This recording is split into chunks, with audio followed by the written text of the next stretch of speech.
Our founders knew that while history does not repeat, it does rhyme.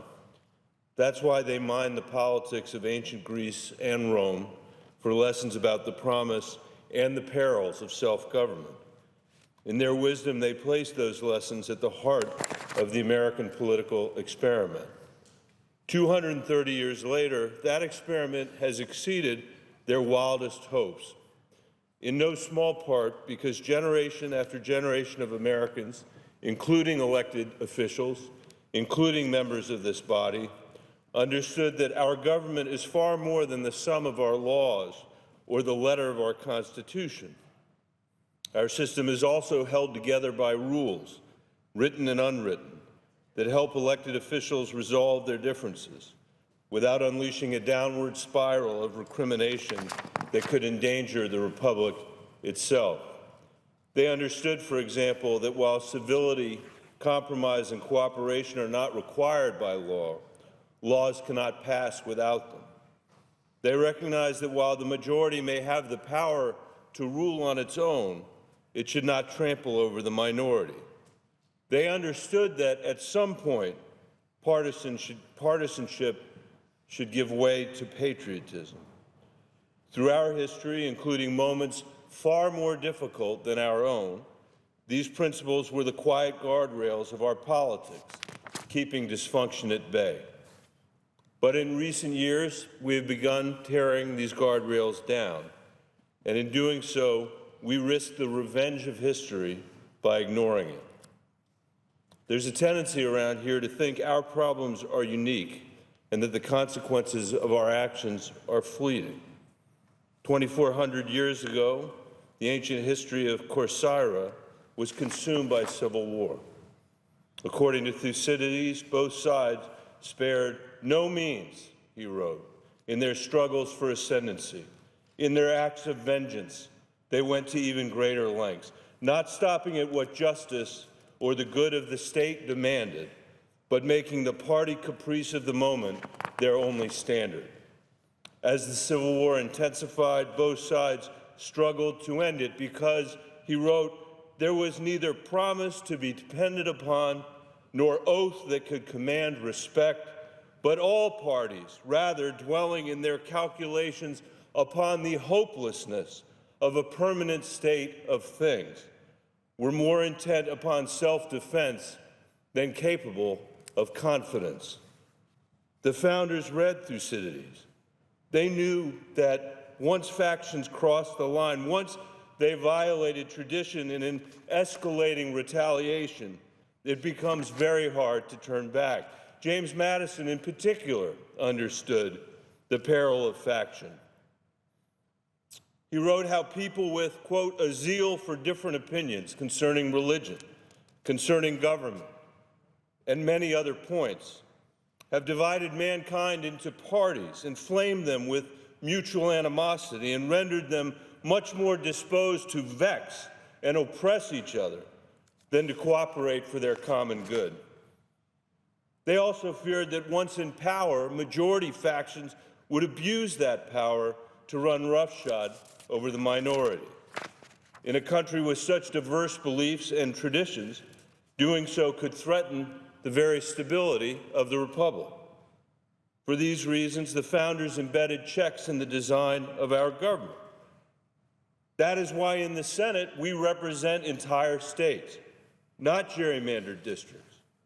Colorado, for example, has roughly equal numbers of Democrats, Republicans, and independents. That is why the Senate gives smaller states disproportionate representation, with Colorado receiving the same votes as California. And that is why traditions of the Senate hand the minority tools to encourage consensus between political parties. The filibuster is one of those tools, and it has been used for good and for ill throughout our history. By requiring the consent of 60 senators to proceed on key votes, the filibuster ensures that the legislation we pass and the nominations that we approve reflect at least a modest level of consensus. The filibuster is meant as a tool of last resort, But in recent years, it has become yet another weapon in our endless partisan warfare. It was not always that way. From George Washington to George Bush, the filibuster was used just 68 times against presidential nominees. But during just the first 5 years of the Obama administration, Republicans used the filibuster 79 times against his nominees. That was my first term in the Senate, Mr. President. And at that time, I saw the filibuster the way many Americans still do, as an undemocratic tool for delay and gridlock. So in 2013, after unprecedented Republican obstruction of highly qualified nominees, I voted with the Democratic majority to end the 60-vote threshold for most presidential nominations, invoking what's known as the nuclear option. Although Republicans were wrong to abuse the rules, Democrats were wrong to change them. Even as we changed the rules, however, we made a point to retain the filibuster for Supreme Court nominations, recognizing their profound influence on our country's laws. Last year, dysfunction in the Senate reached a new low when Senator McConnell denied Judge Merrick Garland, President's nominee for the vacancy. I'm sorry, Mr. President.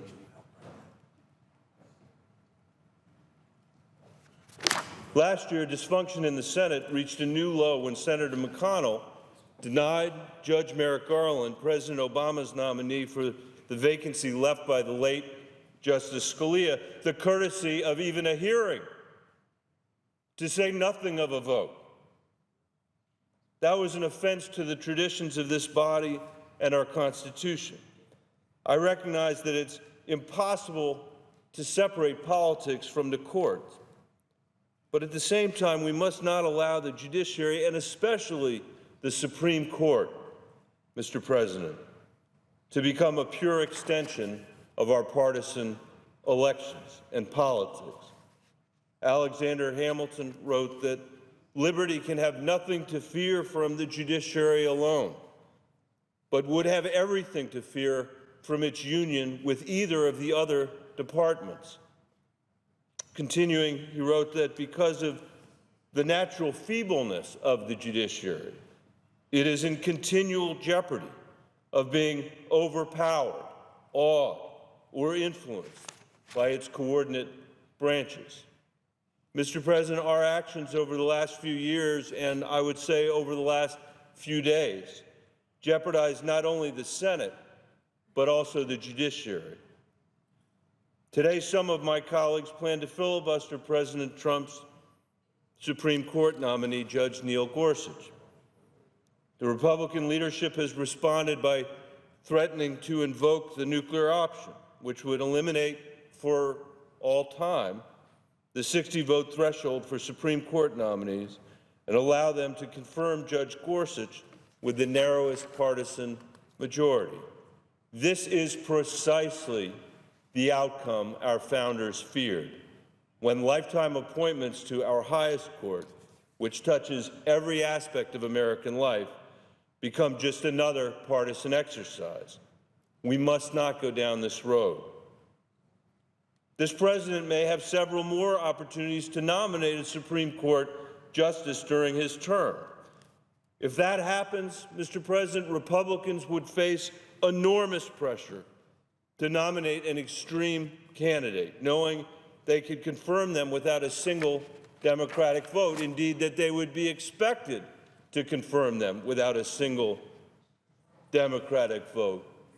And to those who believe that President Trump could not nominate someone more outside the mainstream than Judge Gorsuch, I would say just look at some of President Trump's cabinet nominees, some of whom are among the least qualified and most radical ever confirmed by this body. By the way, under the change of the rules that we made, the first cabinet to be confirmed with just 51 and not 60 votes. Not to put too fine a point on it, but if you don't like the ring of Justice Gorsuch, how do you feel about Justice Pruitt, who doesn't believe in climate change, or Justice Sessions, who has a record of opposing civil rights and equality. If we continue down this path, both of those could be confirmed with a slim majority vote.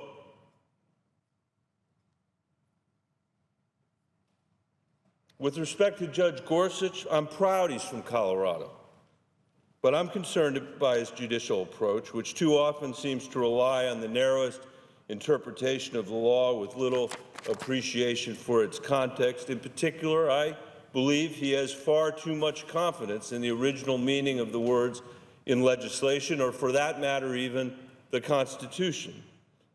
Having worked on legislation for nearly a decade now, I know these words, so often written in the dead of night, in meager attempts to let everybody go home, cannot be explained without reference to legislative context or human history or lawmakers' intent. Sometimes a comma really does end up in the wrong place. So although I have reservations about his approach to the law, I do not have reservations about his qualifications for the court. He is a committed and honorable public servant, and that is why so many members of the Colorado Bar and Bench support his nomination. Qualified nominees deserve an up or down vote. That's the tradition of this body. How members vote is a matter of conscience for each of us. For all of these reasons, and in the hope of preserving the minority's voice in our government, which so many generations before us have done, I will oppose efforts to filibuster this nomination. If we go down this road, we will undermine the minority's ability to check this administration and all those who follow.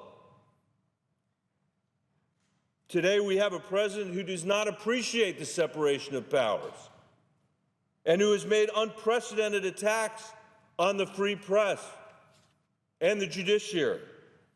The country needs an empowered Senate minority right now more than ever.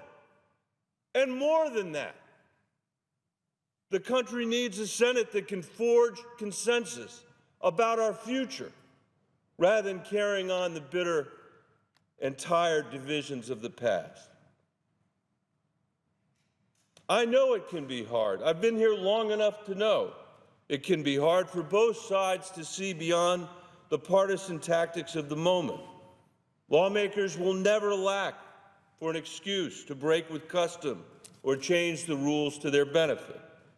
They may even argue, as some recently have, that the damage is not that bad, that everything can continue on as normal. We should know better than that. Our founders certainly did. They would recognize our path today in the currents of history. The Roman Republic endured for nearly 500 years, but it was brought low by events that should seem eerily familiar to people in this chamber. In 60 BCE, the Roman Senate was consumed by a controversial land reform initiative. One side was led by a senator named Cato, the other Julius Caesar. To stop land reform and other initiatives, Cato employed delay tactics similar to the filibuster, freezing the Roman Senate for months.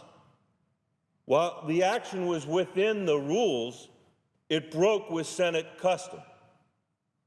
Caesar vowed to press forward. Cato's allies responded by declaring a religious holiday for the rest of the legislative calendar, stopping the reform effort in its tracks. In a further break with precedent, Caesar bypassed the Senate and took the bill to the People's Assembly for approval. Furious, Cato's allies boycotted the government and postponed the next election by 3 months. While Caesar eventually triumphed, the incident intensified a cascade of recrimination that the Roman Senate struggled to escape. legislative strikes, delayed elections, and believe it or not, Mr. President, shutdowns grew in frequency. Manufactured crises became routine. As the dysfunction grew, the Senate became increasingly irrelevant as power flowed to Caesar and military leaders. Even as senators recognized the danger, they failed to correct course. Too much damage had been done. Centuries-long custom had been broken. Trust among senators had eroded. Confidence in the body collapsed.